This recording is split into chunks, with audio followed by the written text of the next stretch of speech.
Jean-Paul Lebrec, bonjour.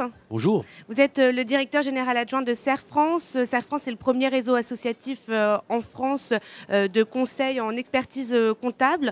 Un petit mot tout d'abord sur votre association qui regroupe, je crois, 320 000 clients dans tous les secteurs d'activité, c'est ça ? Effectivement, c'est notre particularité. Donc, nous rassemblons 320 000 clients qui sont agriculteurs, qui sont artisans, commerçants, professions libérales, qui sont donc les TPE qui constituent, que sont les forces vives de l'économie française.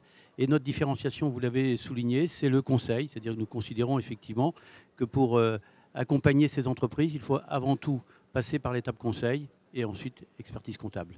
Alors, on est ici au Salon des entrepreneurs. Qui sont les entrepreneurs qui viennent vous voir? Est-ce qu'ils ont déjà un projet en tête? Est-ce qu'ils ont déjà des connaissances comptables?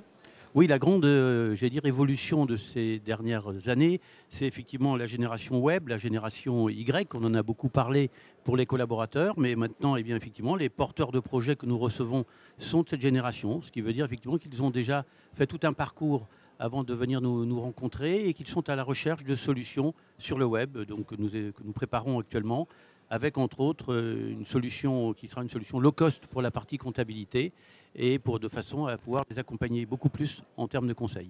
Est-ce que justement vous les conseillez sur des écueils à éviter par exemple? L'écueil principal, c'est de ne pas être accompagné. Je crois que toutes les statistiques depuis très longtemps, et ça n'a pas beaucoup changé, montrent qu'effectivement qu'un créateur d'entreprise accompagné par des conseils a beaucoup plus de chances de réussir. Donc c'est vraiment le conseil numéro 1. On a vu émerger de nouvelles méthodes de financement. On parle beaucoup ici du crowdfunding. Est-ce que c'est quelque chose que vous prenez en compte chez vous? Oui, tout à fait. Dans le cadre de notre nouveau plan stratégique dont l'ambition se résume à favoriser la performance économique de notre client, c'est-à-dire qu'on considère tout simplement qu'un chef d'entreprise, sa vocation à lui, c'est de gagner de l'argent et accessoirement de payer un expert comptable ou un conseiller. Donc partant de là, nous mettons en place un certain nombre d'outils pour répondre à cette ambition, dont le principal est une communauté d'affaires qui mettra donc en relation de business nos 320 000 clients qui, de par les activités complémentaires que je vous ai décrites en introduction, ont effectivement beaucoup d'intérêt à partager. Et puis avec également une solution de crowdfunding. L'idée là aussi est tout simple. Dans nos clients, nous avons des gens aujourd'hui dont les performances nécessitent des approches de défiscalisation et d'autres créateurs qui ne trouvent pas de solution nécessairement auprès des opérateurs classiques.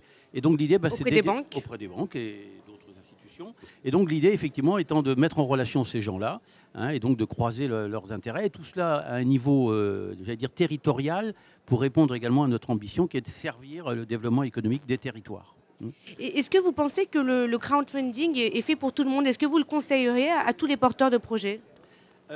Ou à tous les investisseurs. La question peut se poser dans les deux sens. Précisément, la plus-value que nous voulons ajouter par rapport aux opérateurs sur le sujet aujourd'hui, c'est que nous allons pouvoir garantir, nous, les projets qui feront appel à des financeurs, puisque donc nos savoir-faire en termes de business plan, en termes d'accompagnement des créateurs, permettra, peut-être effectivement de filtrer qualitativement ces porteurs de projets et donc d'apporter une garantie aux financeurs que seront nos autres clients. Vous parlez de développement des territoires. Est-ce que vous avez en vue une zone en particulier? Non, nous sommes implantés sur l'ensemble du territoire français. Donc, il y a des poches de croissance, à votre avis, ou des zones que vous aimeriez plus explorer que d'autres? Alors, nous allons effectivement accorder une priorité à Paris, intramuros. Donc, nous allons effectivement prochainement consacrer des efforts significatifs d'implantation sur Paris. Merci beaucoup, Jean-Paul Lebrec. Merci. À bientôt. Au revoir.